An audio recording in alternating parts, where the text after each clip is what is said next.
முதலமைச்சரும் திமுக தலைவருமான மு.க. ஸ்டாலின் சற்று நேரத்திற்கு முன்பாகத்தான் எழிலகம் சென்று தற்போது தமிழக அரசின் சார்பாக மேற்கொள்ள வேண்டிய நடவடிக்கைகளை 14 மாவட்ட ஆட்சியருடன் காணொலி காட்சி மூலம் ஆலோசனை மேற்கொண்டு அறிவுறுத்தியிருந்தார்.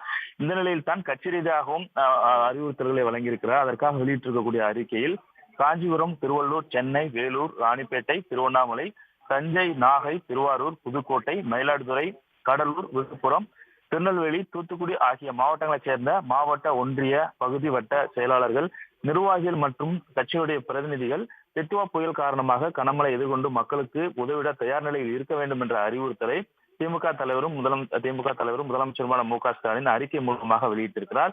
வடகிழக்கு பருவமழை எதிர்கொள்ள கடந்த 2 நாட்களாக பேரிடர் மேலாண்மை துறை அமைச்சர் உட்பட அரசு உயர் அதிகாரிகள் பல்வேறு ஆய்வுக் கூட்டங்களை நடத்தி வந்த நிலையில் டிட்வா புயல் எதிர்கொள்ள அரசின் சார்பாக முன்னெச்சரிக்கை நடவடிக்கை எடுக்கப்பட்டு அரசு இயந்திரம் தீவிரமாக முடக்கிவிடப்பட்டிருப்பதாகவும் குறிப்பிட்டிருக்கிறார்.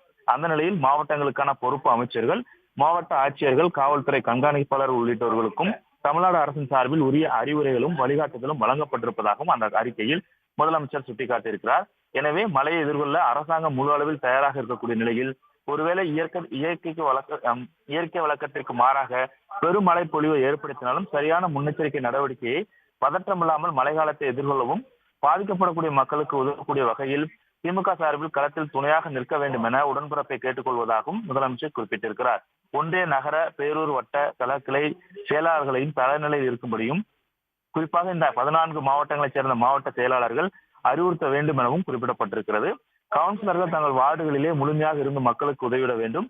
மேலும் மழைக்காலத்தில் திமுகவை பொறுத்தவரை பொதுமக்கள் தன்னார்வலர்களுடன் இணைந்து பொதுமக்களுக்கு தேவையான அத்தியாவசிய பொருட்களான அரிசி, பருப்பு, எண்ணெய் உட்பட பொருட்களை வாங்கி தருவதற்கான நடவடிக்கை மேற்கொள்ள வேண்டும் எனவும் முதலமைச்சர் குறிப்பிட்டு தொடர் கண்காணிப்பு மற்றும் மீட்பு பணிகளை மேற்கொள்ள வேண்டும் என அறிவுறுத்தியிருக்கிறார். ஆகவே மழைக்காலத்தை எதிர்கொள்ளவும் பாதிக்கப்படக்கூடிய மக்களுக்கு உதவிடக்கூடிய வகையில் திமுக முழுவூச்சுடன் துணை நிற்கும். எனவே உடன்பிறப்புகளையும் நிர்வாகிகளையும் கேட்டுக்கொள்வதாகவும் திமுக தலைவரும் முதலமைச்சருமான மு.க. ஸ்டாலின் அறிக்கை மூலமாக கேட்டுக் கொண்டிருக்கிறார். விவரங்களுக்கு நன்றி அன்புச்செல்வன்.